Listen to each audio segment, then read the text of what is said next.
ইয়াজিদকে কি রাদিয়াল্লাহু আনহু বলা যাবে? আপনার আচ্ছা, যাকে রাদিয়াল্লাহু আনহু বলা যাবে, কোনো ইখতিলাফ নাই, সেটাও কি ফরজ? আমার প্রশ্নের উত্তর দেন।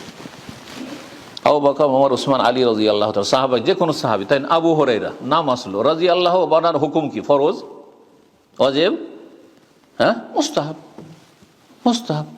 কোন আলেম বলেনি যে এটা ওয়াজিব হয়ে গেল আপনার উপর। বোঝা গেছে না?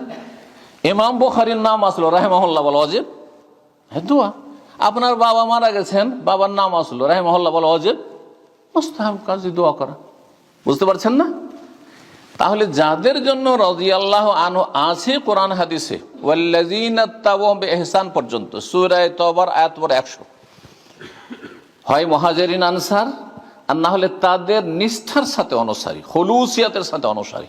তাহলে যারা খাঁটি তাবেইন, তাবা তাবেইন, এমনকি আমরা যারা কোরআন স্থান অনুসারী সালাফি, জনগণ সালাফি উলামা, তাদের ক্ষেত্রেও যে রাদিয়াল্লাহু আনহু বলা হয়, জায়েজ আছে, কিন্তু একজনকে শুধু বলবেন না। বোঝা গেছে? এখন এমন এক ব্যক্তি, যেই ব্যক্তির কিছু হাসানাত ভালো আছে কিন্তু কিছু মন্দ আমাদের কাছে প্রমাণিত, যেখানে যাদের সব ভালো প্রমাণিত তাদের ক্ষেত্রে রাদিয়াল্লাহু আনহু বলা জরুরি নয়, আপনি এমন বিষয় কেনই বা রাদিয়াল্লাহু আনহু বলতে যাবেন? হ্যাঁ, দিয়ে সেখানে গিয়ে মানুষকে ফিতনা বিভ্রান্তিতে ফেলে দেবেন, কি বাপরে জড়িয়েছে। ইমাম ইবনে হাজার রাহিমাহুল্লাহর কথাটি আমাকে খুব পছন্দ লেগেছে। তিনি বলছেন, তাবেঈনদের মধ্যে কিছু এমন তাবেঈও ছিল, ওয়াল্লাযীনা তাবাউহুম বিইহসান ছিল না, বরং বিল ইসাআতি, যারা সাহাবায়ে কেরামদের পরের জামানায় এসেছে কিন্তু খারাপ আচরণের সাথে, যাদের ক্ষেত্রে আমাদের কাছে এই রকমের তথ্য আছে, তাদের ক্ষেত্রে আমরা নীরব থাকবো। রাদিয়াল্লাহু আনহু বলেন, জাতিকে বিভ্রান্ত করবেন না আপনি, কি বা প্রয়োজন? আচ্ছা, একটা ফাসেক মুসলিম মারা যাওয়ার পরে দোয়া করা যাবে না? যাবে না?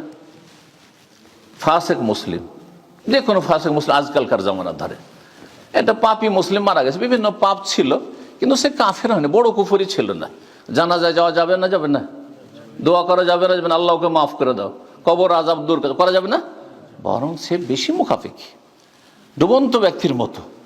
তাহলে তার জন্য যদি দোয়া করা যায়, তো যে কোনো যুগের জালেম বা গুনাহগার পাপীর জন্য, হ্যাঁ, যদি তাকে আপনি মুসলিম মনে করেন তো দোয়া করা যেতে পারে, কিন্তু জরুরি না আপনার জন্য দোয়া করা, জরুরি নাই। সুতরাং এইসব এমন বিভ্রান্তিকর প্রশ্নে যাবেন না, আর আপনি এমন কিছু করতেও যাবেন না, আপনার উপর আমার উপর ওয়াজিব নয় যে কাউকে রাদিয়াল্লাহু অথবা রাহিমাহুল্লাহ বলতে হবে। বুঝা গেছে? তারপরে ইয়াজিদ সাহাবী নয়, সাহাবী নয়, এতে কোনো সন্দেহ নেই। তার বাবা মুআবিয়া সাহাবী, মুআবিয়া রাদিয়াল্লাহু তাআলা আনহু সাহাবী, তাবেঈনদের যুগের লোক। এখন সে তাবে বিইহসান না বিল ইসা, এইসব আমাদের বিচার ফয়সালা করার দরকার নাই। আফযা ইলা মা কাদ্দামা, যা করেছেন পেয়ে গেছেন, পৌঁছে গেছেন, সেখানে আল্লাহ ফয়সালা করবেন। জি।